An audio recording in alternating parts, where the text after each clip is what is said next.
OK, ons het laasweek gepraat van glo, praat en doen, hè? Wat jy glo moet in jou lewenswyse gesien word en die dinge wat jy doen. Jy moet prentjies teken van wat jy glo. In Nehemia sê hy, Nehemia 4 vers 6, ons het die muur opgebou en die hele muur is tot op sy helfte herstel en die volk was met hulle hele hart in die werk. En toe het ons gepraat van saamloop met leierskap en ons het gepraat van Dawid en die dors wat hy gehad het en so aan. Ons het gesien dat Abraham, God het vir hom geweldige goed in gedagte gehad, maar God het hom eers beproef. God het hom eers beproef. En toe sê die Here vir hom, nou weet ek dat jy God vrees en jou seun, jou enigste van my nie teruggehou het nie. Nou weet ek dat jy dit nie gedoen het nie. So sal daar 'n toets wees voordat jy dinge in besit kan neem waartoe jy 'n tuin. Nou, ons het gepraat van 'n tuin en die dinge wat jy in God begeer. Die twee sleutelwoorde is begeerte en betroubaarheid. En hierdie twee goed sal die inhoud van jou toets behels, begeerte en betroubaarheid. Daar sal nie aanstelling wees voordat daar 'n toets is nie. En jy weet, baie keer die lewe vandag, en dit het absoluut in die kerk ingesypel. Die kerk is vandag grootliks gegeer op motivational speaking.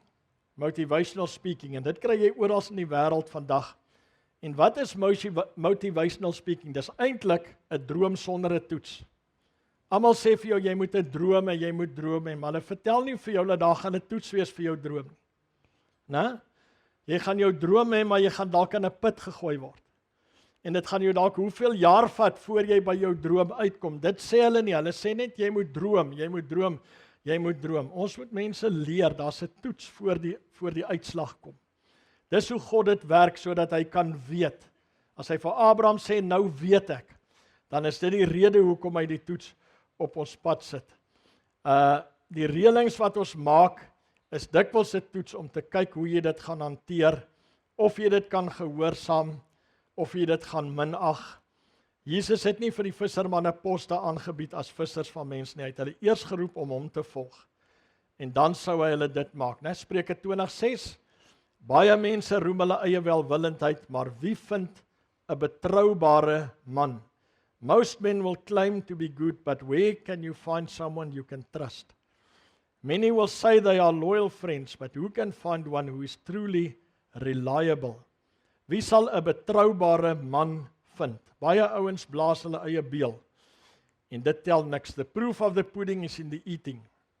Een van die grootste dinge wat nodig is om saam met leierskap loop is betroubaarheid, né? 2 Kronieke 16, want die Here sy oë deurloop die hele aarde om diegene kragtig te steun wie se hart onverdeeld op hom gerig is. The eyes of the Lord search the whole earth. Now the Lord keeps close watch over the whole world. Okay, nou wil ek kom by waar ek wil aangaan. Daai was net 'n vinnige hersiening van laasweek. En ek wil die vraag vra vir oggend. Ons het nou laasweek gepraat oor om saam met leierskap te loop. Ek wil vanmôre die vraag vra, hoe doen ek dit? Hoe loop ek? Jy sien die rede hoekom ons op hierdie topik is. Die Bybel sê, of ons het een Sondag hanteer, dat ons is op pad na perfection toe. Is dit reg? Dis waar jy die kompas se punt wys, perfection. Dis die einde van die pad vir ons, wat God vir ons sê, daai perfection is die finish, dis gelykvormigheid aan die beeld van die Seun van God, dis 'n verheerlikte liggaam, daar's baie goed wat daarmee saamgaan, wat jy dit ook kan noem, maar dis waarheen die kompaspunt wys, dis waarheen ek en jy moet kom. En toe het ons gesê,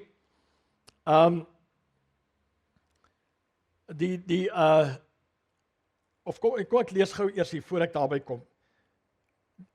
Die groot prentjie is, ons het gesien hoe God sy volk in die woestyn opgestel het, en ons het gesê dat God besig is om sy kerk te bou as 'n familie, as 'n huisgesin. Ons het begin praat oor die punt van die kompas en perfection en so aan.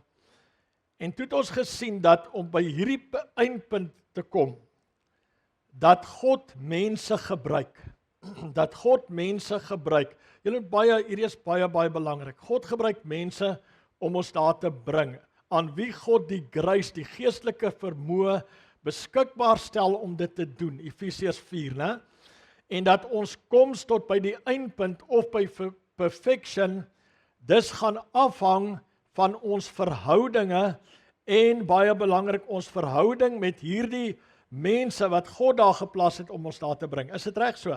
Jy gaan nie daar uitkom as jy nie in verhouding kan loop met die gemeente nie, met ander woorde, en met die leierskap in die gemeente. En ek het vir die gewys hoe belangrik is leierskap in die gemeente in die oë van die Here, want vandag is hierdie goed wat alles moet by die venster uitgegooi word. Mense wil nie meer hoor van vaderskap nie, mense wil nie meer hoor van leierskap nie, mense wil nie meer hoor van onderdanigheid nie, mense wil nie meer al hierdie goed met menseregte en hierdie woke gemors en goed, is al hierdie goed by die venster uit. Hoe minder daarvan, mense wil net die bande van hulle self afruk en hulle wil vry wees.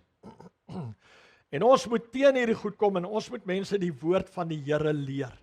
In God se oë is leierskap belangrik. En ek weet dit is 'n baie gevaarlike terrein.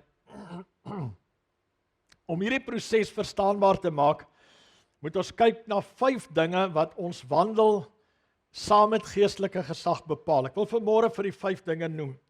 Maar ek wil net gou dit sê. As ek sê, hierdie is 'n gevaarlike lyn. Jy weet, daar's 'n prediker in Suid-Afrika wat geweldige groot kerke bou, geweldig baie mense trek, en so aan. En nou het die ouens in Amerika hom ook beet gekry oor sy uitsprake. Miskien weet jy van wie ek praat. Hulle het hom nou op YouTube beet. En hulle karring hom, hulle roer hom. En soos ek sê, daar's nou ouens van Amerika ook en so, en hulle weet met sy home ding op te blaas. Nou het hulle hierdie perd beet, en die uitsprake wat hy maak, nou jy weet, dis so 'n moeilike saak. Ouens sal, wat ek preek, ook kan vat en uitmekaar uitruk. Want hulle vat nie die konteks waarin jy dit sê, en die hart waarmee jy dit sê nie. Nou wys hulle so 'n prent van hierdie ou, en dan gee hulle nou daar die stelling. Nou dit is baie maklik om dit te doen, jy kan 'n ou uitmekaar uitskeer. Maar as ek hierdie goed kyk, nou, dan besef ek, die goed is so naby aan mekaar, die ware en die valse is so naby aan mekaar, dat is geen wonder nie, dat dit wat regtig saak maak, die struikelblokke, wat vir God belangrik is, maar wat vir mense struikelblokke is, dis die goed wat die aanvalle kry. Dis die goed wat die aanvalle kry. Dis altyd, kyk nou maar finansies, hoe kan hulle ouens uitmekaar uittrek, predikers en al hierdie goed en so aan, en hulle eie idees opdis en so aan. Dis alles terreine wat geweldig kontensieus is, verskriklik, né? En baie gevaarlik is. Nou sê die ouens, ja, die ou sê nou so en hulle haal hom nou uitmekaar uit en so aan. Maar as jy kyk na die mense se vlak van woordkennis, dan sal ouens byvoorbeeld kom en vir jou sê, Psalm 23 sê, die Here is my herder. Nie enigiemand anders sê, die Here is my herder. Jy al sulke ouens gehoor? O, prys die Here. As jy deur die Nuwe Testament werk, as jy die hart van God agter die ding begin kry, dan begin jy sien, maar God werk deur mense. So God is jou, Jesus, die Here, wie ook al is jou herder, maar hy gaan jou shepherd deur mense. Julle verstaan wat ek bedoel, maar hulle kan nie dit verstaan nie, en dan vat hulle stellings aan, en hulle looi die ouens en so aan. Efesiërs 4, hy het sulke ouens in die gemeente gestel, Matteus 23, julle sal my nie weer sien, voordat julle sê, geseënd is hy wat kom in die naam van die Here. En dis baie duidelik, God werk deur mense, en ek wil graag vir so 'n ou vra, vir hierdie ouens wat dink, hulle kan die hele kerk en die hele Bybel en selfs God beoordeel. Ek dink hulle loop op geweldige gevaarlike terrein, maar ek wil graag vir so 'n ou vra, dink jy, as ek geroep is, en God sit my in mense se lewens, en ek gaan verantwoording gee vir hom, dink jy ek gaan nie wil inspraak hê in sy lewe nie? Julle verstaan wat ek bedoel? Wat soek ek dan hier? Ek moet rekenskap gee vir hom, maar ek mag nie inspraak hê in sy lewe nie. Dis vir my so verwronge. En ons moet oppas dat ons nie op die bandwagon klim van baie idees nie. As ouens begin hierdie ouens uitmekaar uithaal, bly liewer stil. Dis veiliger. Bly liewer stil, dis baie veiliger, want ons het dalk te doen met goed wat die hart van God raak. En soos ek sê, die goed wat ek vir u gaan leer vandag, weet ek is contentious. Ek weet daar kan baie meningsverskille wees ensovoorts, maar ek gaan vir jou wys wat sê die woord. So ek gee nou nie om wat Piet, Koos, Jan en Gert sê nie. Ek gee om wat Piet sê, maar Koos, Jan en Gert is nou nie. O, Jan is daar, okay, Koos en Gert. Daar sê Koos en Jakobus, okay, Gert, dis hier Gert. Alright. Kom ons kyk na wat die woord van die Here sê. Nou, die heel eerste ding. Gee gou vir my daar punt 1, Barries. Is sekerheid. Sê gou sekerheid. Jou heel eerste ding om saam met leierskap te loop is sekerheid. 1 Johannes 4 vers 1. Geliefdes, glo nie elke gees nie, maar stel die geeste op die proef of hulle uit God is. Want baie valse profete het in die wêreld uitgegaan. Die eerste ding wat jy moet doen is, jy moet seker maak waar die Here jou plaas, of jou leier authentic is en of hy geloofwaardig is. Is dit reg so? Jy moet seker maak. Hy kan 'n wolf in skaapsklere wees. Né? Hy kan 'n wolf in skaapsklere wees. Barries, gaan na slide 27 toe. Asseblief. Slide 27. Onthou julle Dawid het gesê, hy sê die gees van die Here spreek in my en sy woord is op my tong. Vers 2. Okay, die God van Israel het gesê, die rots van Israel het tot my gespreek, 'n heerser oor mense, 'n regverdige, 'n heerser in die vrees van God is soos die môre lig by sonsopgang. Is soos die môre lig by sonsopgang, en dan gaan hy verder en hy noem nog 'n paar goed. Met ander woorde, jy moet seker maak, nou baie mense, die Bybel sê stel die geeste op die proef. Nou sê ouens, ek het die gawe van onderskeiding. Luister vanmôre mooi. Luister mooi. Dis die gawe van onderskeiding van geeste. Dis nie die gawe van onderskeiding nie. Dit is kritiek. Baie mense is so vol kritiek, maar dan het hy die gawe van onderskeiding. Weet jy, maar in 'n geval, kom ons gaan aan. Dis die gawe van onderskeiding van geeste. Ons moet discernment hê in hierdie dag. Ons moet discernment hê. As jy sien hoe word mense verlei op finansiële vlak met hierdie goed oor uit hulle bankrekening uit en al die goed, word hulle verlei met ouens wat hulle die wêreld beloof en al hierdie goed. Weet jy, dis net so, dis so fyn. Dis so fyn. En net so in die kerk vandag, daar's 2 of 3 ouens hierso. Ek wil nou nie name maak nou nie saak nie, maar julle ken die ouens wat in die nuus was onlangs wat gedeport is, né? En wat gewaai het van hierdie predikers. Nou kom dit uit, hulle het 'n multimiljoen rand skema gehad waar hulle paspoorte en goed, Suid-Afrikaanse goed verkoop het aan ouens om in te kom. Hulle het miljoene, ek wens ek kan vir die syfers onthou, hulle het miljoene en miljoene en miljoene rand gemaak. Dis pastore, profete, profet hierheen, profet daarheen en so aan. Jy moet seker wees, jy loop nie saam met 'n wolf in skaapsklere nie. Jy moet seker wees, jy moet discernment hê. Okay. 1 Kronieke 12, ons terug by slide 14 hoor. 1 Kronieke 12. Ek wil weer terug gaan na hierdie vers toe. Toe daar ouens na Dawid toe kom, toe sê hy, as julle kom om my te help, sal ek my met julle verenig. Maar as dit is om my teestanders my teestanders te verraai, ofskoon daar geen onreg in my hande is nie. Toe kom die Gees op Amasai, vers 18. En hy sê, die Gees het hom vervul. Nou deur die Gees sê hy, vir u Dawid en met u seun van Isai is ons. Vrede vir u, vrede vir die wat u help, en so aan. En toe neem Dawid hulle op. Toe Dawid hierdie bevestiging kry, dat hulle het iets gesien, nie uit hulle self nie. Kan jy onthou Petrus, Jesus vra vir hulle, wie sê julle is ek? En hulle wie sê die mense nie? Hulle sê Jeremia en Elia en al hierdie goed. Hy sê, maar wie sê julle is ek? En Petrus sê, u is die Christus, die seun van die lewende God. Toe sê Jesus wat? Op hierdie rots. Op hierdie rots. Jy's Petrus, klein klippie, maar op hierdie rots, hierdie groot rots van Revelation, dat ek die Christus, die seun van God is, sal ek my gemeente bou en die poorte van die doderyk sal dit nie oorweldig nie. Jy moet iets, ek wil amper sê, jy moet 'n revelation hê. Jy moet deur die Gees kan sê, dit is waar ek is en dit is waar ek hoort. Anders gaan jou wandel saam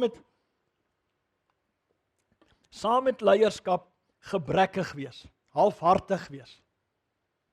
Ouens, ons het ver te veel hiervan in die kerk. Ons moet klaar kry met hierdie goed. Jesou, ons soek 'n plek waar almal se harte in die werk is, soos wat Nehemia sê. Is dit reg so? Waar almal se harte in die werk is, maar jy kan alleenlik met jou hart in die werk wees as jy die ou vertrou wat voorloop. Wat vertrou, en ons moet ophou mekaar op ons persoonlikhede en goed judge. Ek het Woensdag aand vir die ouens gesê, jy kan nie een Sondag hier inkom en my oorval asof jy my wil opvreet en die volgende Sondag groet jy my nie. Nee man. Ons moet met ons harte in die werk wees. Jy moet my kan vertrou. En ons moet in covenant loop, nie in persoonlikheid nie. Nie in persoonlikheid nie, want as ek jou in persoonlikheid saam met jou loop, dan sê ek vandag kwaad vir jou en môre is jy weer alright. Jy weet, dis hierdie tipe ding. Ons moet in covenant met mekaar wees, laat ons kan weet, ons is hier vir een spesifieke doel. Dis hoe jy hierdie familie bou, die familie van die Here.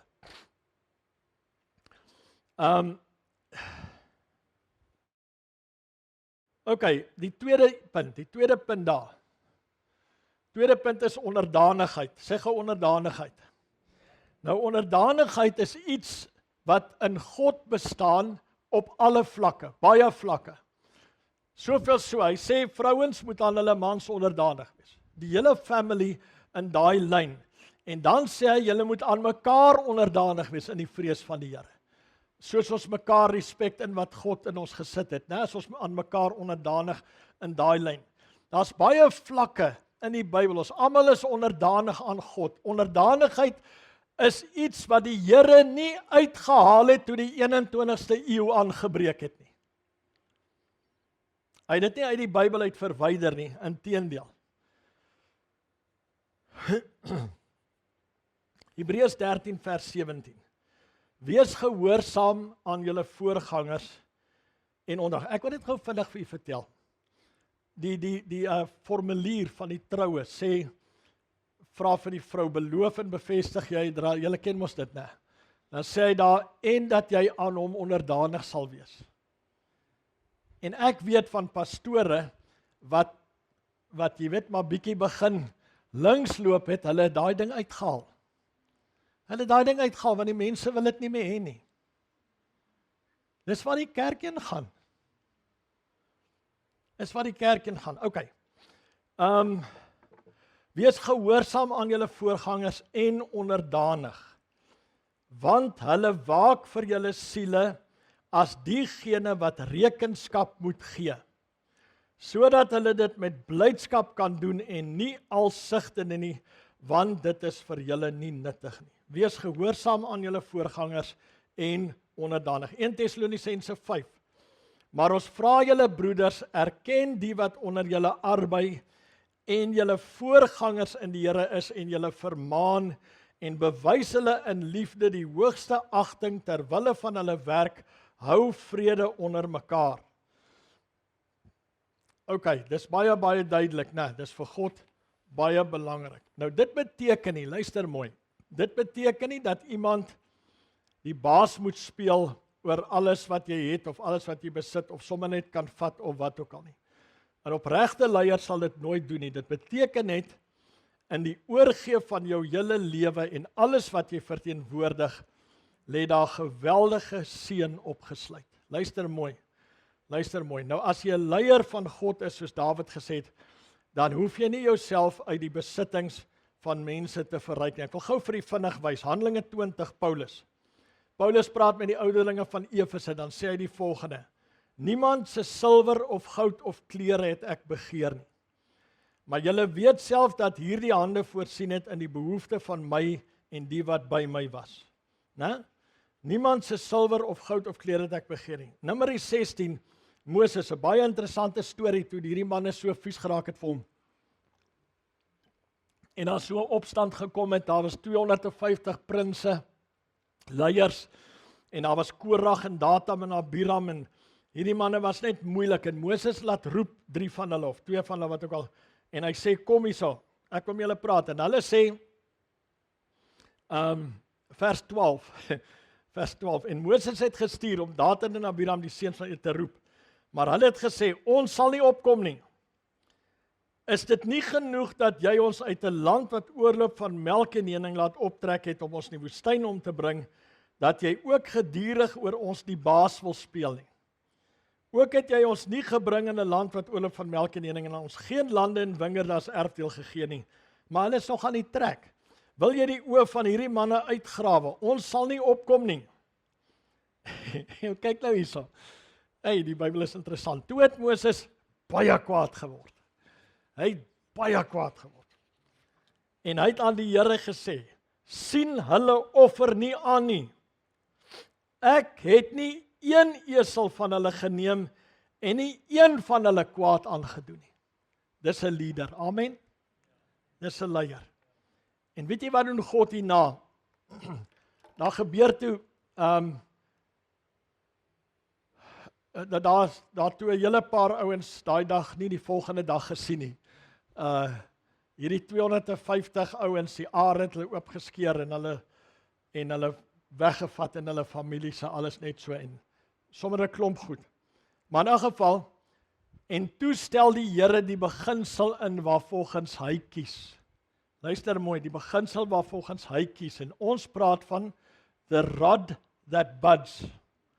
The rod that buds. Die Here sê vir Moses en Aaron, hy sê, vat 'n rod vir elke stam, en dan sit jy dit in die ark van getuienis, of daar in die tabernakelwakel, dan sit jy dit daar, en dan sal ek wys wie ek kies. En toe hulle daar kom, die volgende dag, wanneer ook al tyd was, ek kan nie die detail onthou nie, toe het Aaron se rod begin bud, uitspruit, is dit die woord? Uitspruit of bloei, of het is moeilike Afrikaanse woorde, maar begin uitspruit. Toe sê die Here daardeur, ek sal wys wie ek kies. Ek sal wys wie ek kies. Dis 'n fenominale beginsel in die woord. My broeder en suster, ek dink nie enige ou wat op 'n kansel staan sou dit gekies het nie. Ek is serieus. Ek dink nie so nie. Maar God het gekies. God het gekies. En nou moet ek en jy, en ek het ook iemand wat in my lewe inspreek, ek distanseer my glad, ek sit myself glad nie op 'n pedestal van een of ander aard nie. Ons moet nou leer om saam met leierskap in ons lewe te loop. As ons erken dat hy die een is wat God vir my gegee het, dan verwag God van my om saam te loop. Amen. Saam te loop en onderdanig te wees. OK. 1 Samuel 12. Kyk wat sê Samuel. Hier is ek, getuig teen my voor die Here en voor sy gesalfde. Wie se bees ek geneem het en wie se esel ek geneem het, en wie ek verdruk of hard behandel het, en uit wie se hand ek omkoopgeld aangeneem het, om my oë daarmee toe te maak, dan sal ek dit aan julle teruggee, en hulle antwoord, u het ons nie verdruk of ons hard behandel nie, en uit niemand se hand iets aangeneem nie. OK, die derde punt, Barry's attaining. Attaining. Die derde ding is om te attain. Ons het nou baie daaroor gepraat die afgelope tyd. Daar moet by ons, wanneer ons saam met leierskap loop, dan moet daar 'n vorm van attaining. Ouens, jy moet go vir iets. Is dit reg so? Jy moet go vir iets. Weet jy, ek kyk nou eendag selfs Hebreërs 4 vers 16. Let us approach the throne of grace with boldness. Met ander woorde, God sê, hey man, ek soek bietjie lewe as jy hier inkom, man. Ek soek bietjie lewe. Kry lewe, jy kry dit verniet. Hebreërs 12. Daarom dan terwyl ons so 'n groot wolk van getuies rondom ons het, laat ons ook elke las aflê en die sonde wat ons so maklik omring en met volharding die wedloop loop wat voor ons lê. Dit praat ons van inspanning, is dit reg? Jy gaan nie, you can't go to heaven in a rocking chair.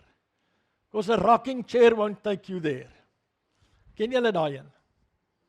Wat het my maale altyd gesing? You can't go to heaven on a roller skate because you'll skate right past the pearly gate. En dan you can't go to heaven in a rocking chair because a rocking chair won't take you there. God soek attaining, God soek dat ons go vir iets. Go vir iets. Dis die way wat jy saam met leierskap loop. Vierde een is diensbaarheid. Diensbaarheid. Die vierde ding is om te dien. Nou, dit gaan nie oor slawerny, diensknegte bymekaar maak, al hierdie goed wat ons so baie keer ouens van beskuldig nie. Dit gaan oor beskikbaarheid. Beskikbaarheid. Jy dien jou leier of geestelike vader deur jouself en alles wat aan jou gekoppel is beskikbaar te stel tot die diens van die Here deur hom, soos wat die mense in Handelinge gedoen het, toe hulle hul materiële bydrae aan die voete van die leiers neergesit het vir verdere optrede. Diensbaarheid is verskriklik belangrik. Onthou u, ons het 'n tyd terug die video gekyk van 'n persoon in Walvisbaai wat gepreek het oor serving in the house. Kan julle dit onthou? Serving in the house. Gaan kyk hom maar weer. Jy sien daar's method in our madness. Ons het hom met 'n doel gewys en gaan kyk maar weer wat sê daai is 'n pragtige preek. Pragtige preek waar hy praat van hoe om te dien in die huis van die Here. Psalm 132. Soos die oë van die knegte is op die hand van hulle Heer, soos die oë van die diensmag is op die hand van haar meesteres. So is ons op die Here ons God, totdat hy ons genadig het. As ons dien, moet ons wakker wees. Moet ons wakker wees. Ons het baie keer, as ons by Tamu is in Swan, dan hou ek hom dop, ek kyk wat hy nodig het, ek is daar vir hom. Julle verstaan wat ek bedoel, ek is nie daar vir my eie trip nie, ek is nie daar vir my eie verryking of wat ook al nie, ek is daar om dit vir hom maklik te maak. En met daai attitude moet ons in die huis van die Here kom en hier operate. 2 Konings 3.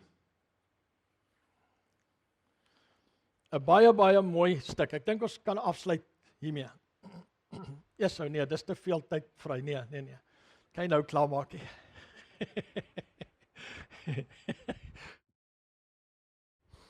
Okay. 2 Konings 3. Nou daar's 3 konings. 3 konings. Die een is Joram, die koning van Israel. Hy's nou na Agab en goed. En dan is daar Josafat, die koning van Juda. En dan is daar die koning van Moab. Die koning van Moab en die koning van Israel was chommies. En toe kom die koning van Israel en hy sê vir die koning van Juda, Josafat, hy sê, luister, hierdie ou raak van my afvallig. Kom ons gaan sien hom reg, kom jy saam?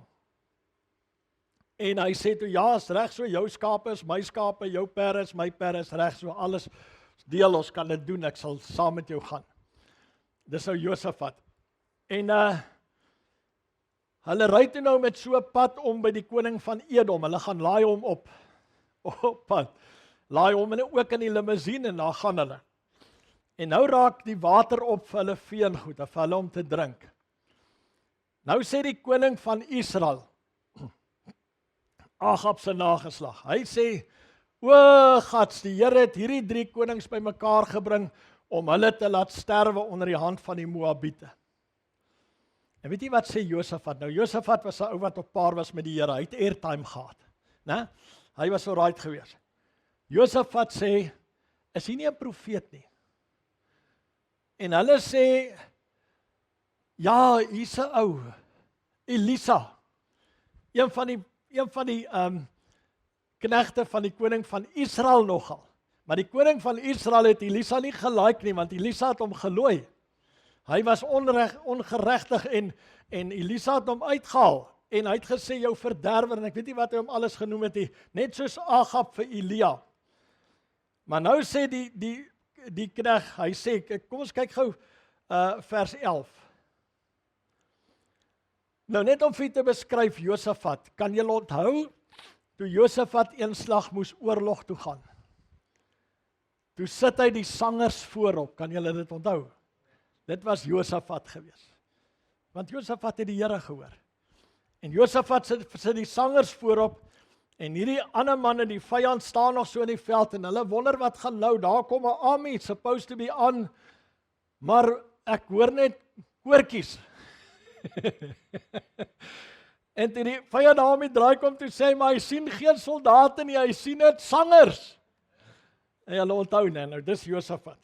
Nou goed, kom ons lees nou vers 11. En Josafat vra, is hier nie 'n profeet van die Here dat ons deur hom die Here kan raadpleeg nie? Toe antwoord een van die koning van Israel se dienaars en sê, hier is Elisa, die seun van Safat, wat gedoen het? Sê weer, wat water op die hande van Elia gegiet het. Hier is 'n servant, hier's 'n profeet wat weet wat dit is om 'n servant te wees. En weet jy wat sê Josafat? Kyk wat sê hy, by hom is die woord van die Here. By hom is die woord van die Here. Weet jy wat?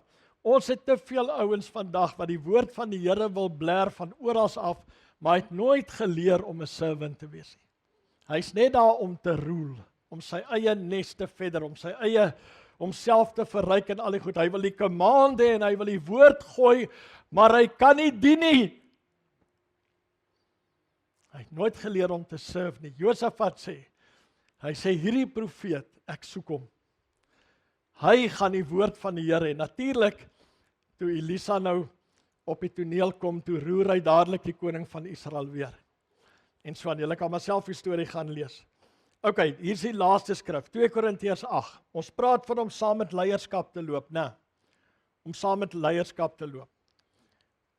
2 Korintiërs 8. En ons maak julle bekend, broeders, die genade van God wat aan die gemeentes van Macedonië geskenk is, dat onder baie beproewinge deur verdrukking, hulle oorvloedige blydskap by hulle diepe armoede oorvloedig was in hulle ryke milddadigheid. Nou daai sin kan net Paulus verstaan. Ok, want hulle was na vermoë, ek betuig dit bo vermoë gewillig, en het nie alleen gedoen soos, kyk hierso, soos ons verwag het nie, maar het hulle self eers aan die Here gegee. En toe,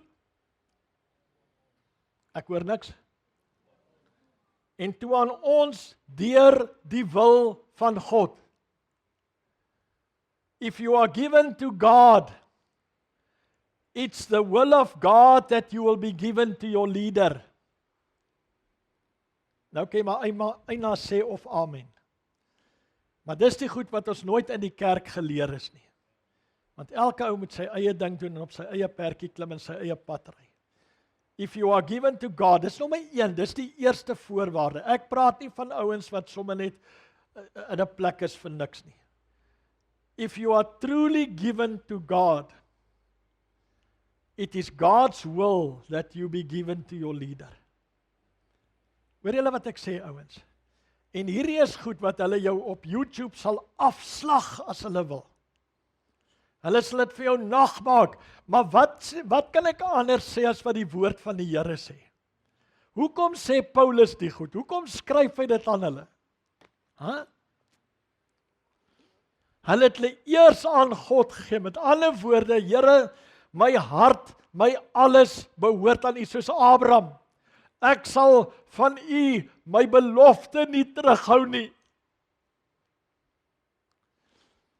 En in die Ou Testament was hierdie goed nog nie so in werking nie, en die Here sê, nou het ek jou hart gesien, nou ken ek jou hart. In die Nuwe Testament bring God mense tussenin, en die Here sê, as jy oorgegee is aan my, gee jouself ook oor aan mense wat ek daar gestel het om jou te lei. Wow, wat 'n sterk kerk kan ons nie bou nie. If you are given to God, and you are given to your leader, and your leader is also given to God. En dis wat jy moet gaan seker maak, wat ons gepraat het van discernment. Hulle het hulle self eers aan die Here gegee, en toe aan ons deur die wil van God. OK, kom ons gaan weer deur daai punte. Ek wil jy moet hierdie goed gaan bedink by die huis. Jy moet dit gaan bedink, jy moet daarna kyk. Die eerste punt wat ons gesê het, hoe om saam met leierskap te loop, is nommer 1 is sekerheid. Sekerheid, kan jy nog onthou? Sekerheid, discernment, stel die geeste op die proef. Maak seker jy loop nie saam met 'n wolf in skaapsklere nie. Punt 2, Maries, lees hom gou. Die Bybel sê dit, nie ek nie.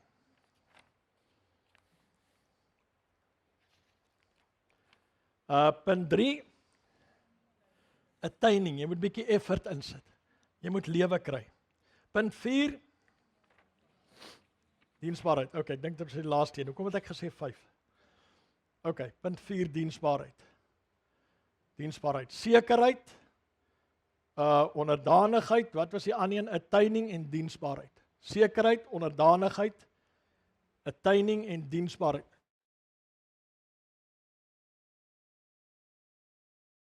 Dit is 4 van die belangrikste goed as ons saam gaan loop. Onthou nou die rede hoekom ek hierdie goed sê.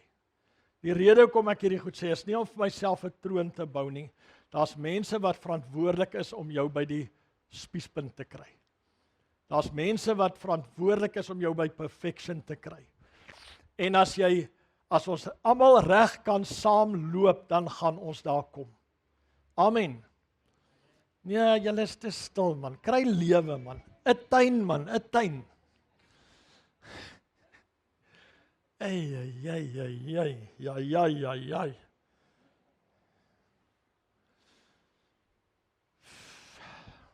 Dis wat God wil hê, dis hoe God sy gemeente wil bou. Ouens, as ons hierdie goed met suiwer harte teenoor mekaar gaan doen, gaan ons goud stryk. Hoor julle wat ek sê? Gaan ons goud stryk. Ek weet die Here het vir ons iets in gedagte wat ons self nie vandag kan bedink nie.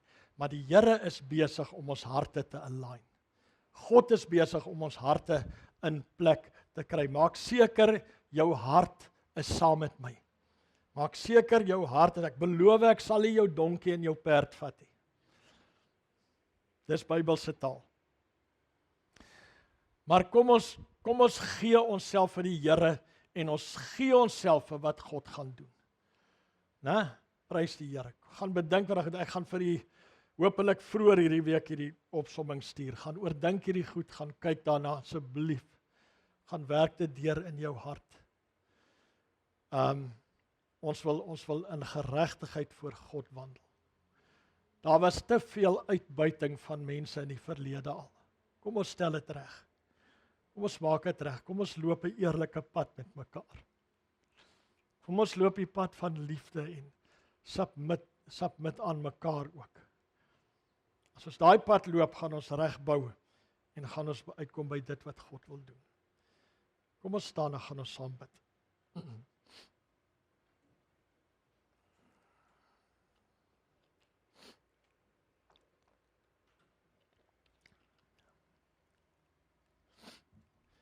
Is dit dalk moontlik dat ons kan hande vat so ver ons kan in die paadjie so goed.